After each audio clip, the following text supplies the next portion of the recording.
In this video, we're going to learn about populations. We're going to learn about the differences between populations and communities and how populations interact with one another to form a community.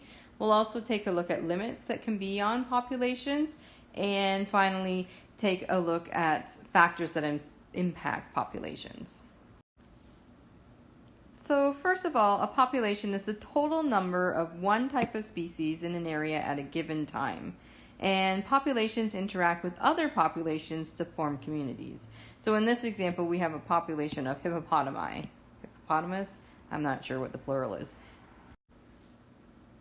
We'll just call them a population of hippos. Now, a community is the collection of populations interacting together in an area at a given time. So in this example, we have our hippos interacting with some birds, and that would be a community. Now, the size of a population is affected by 4 different factors. The first one is called births or natality, so being born, deaths or mortality, immigration, so that's moving into an area, and then emigration, moving out of an area. So populations grow when there are a lot of births or organisms moving into an area. And a population would decline when there are a lot of deaths or populations or individuals moving out of the area. So we can determine whether a population is growing or not by using the following formula. So growth is equal to births plus immigration added together minus the deaths and the emigration added together. And if that value is positive, the population is growing. So if your answer ends up being positive, it's growing. If the answer is negative, your population is declining, so it's decreasing. And if it's 0, then it's neither growing or shrinking. So now we're going to work through an example. In this example, we have a population of bunny rabbits that was monitored over 1 year. So 10 bunnies were born. So that's our first piece of information. 4 bunnies died is our next piece of information. 6 moved in, and 9 moved out to the neighboring forest. So now we need to figure out whether or not the population is growing. So now we'll solve the problem. So remember, growth is equal to the births plus the immigration minus the deaths plus the emigration. So remember, we had 10 born and 6 moved in. And we're going to subtract the 4 that died and the 9 that moved away. So if we solve that, we have 16 added to the population minus 13 that was taken away from the population through deaths and emigration. So we have an answer of 3.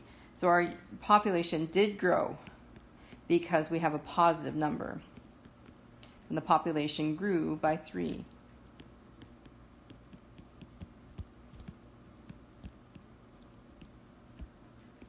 And that's how we figure out whether a population is growing or shrinking.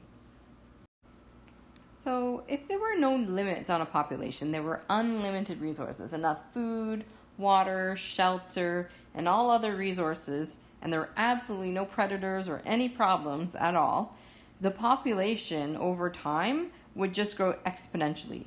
It would just keep growing and growing and growing, and it would never stop over time. This isn't realistic because eventually there will be a limit to a population. Something is going to be wrong. They'll either run out of food, shelter, there'll be too much competition, or there'll be predation. So this is not a realistic type of population growth curve. This graph is much more reasonable. So population growth usually takes an S-shaped pattern. So what that means is that it plateaus eventually because there's something that's limiting the growth. So either it's competition for food or competition for habitat. So at the very beginning, just like in the last graph, if you suddenly had a few individuals of a population settle into an area, there won't be very many because you have to reproduce to have more. So for a while, it's going to be kind of slow, and then it's going to start taking off, and you will have some exponential growth, but eventually the resources begin to become limited, and so then it starts to plateau and level off. And at that point, that's what we call our carrying capacity. So carrying capacity is the number of organisms of one species that can survive long-term in an ecosystem. So in this case, the carrying capacity is here. If you went any higher, you're going to drop back down to this level again. If it goes lower, it'll start to grow until it gets to that level. So this is what the population or the ecosystem can sustain in this particular population. So there's two different types of factors that can affect a population. The first one is called density-dependent factors. And density-dependent factors affect a population as the population is getting bigger. So for instance, predation. If you have a lot of zebras, predation is going to go up because the lions have plenty of food to find to eat. Or if the number of lions go up, they'll be all hunting the zebras, so there's more likelihood of one of the lions killing a zebra. Illness, disease, is actually a density-dependent factor because the more crowded a population becomes, the more likely that they're able to pass diseases on from one to another. Partly because there may not be enough food to go around, so you don't have the energy to fight off a disease either.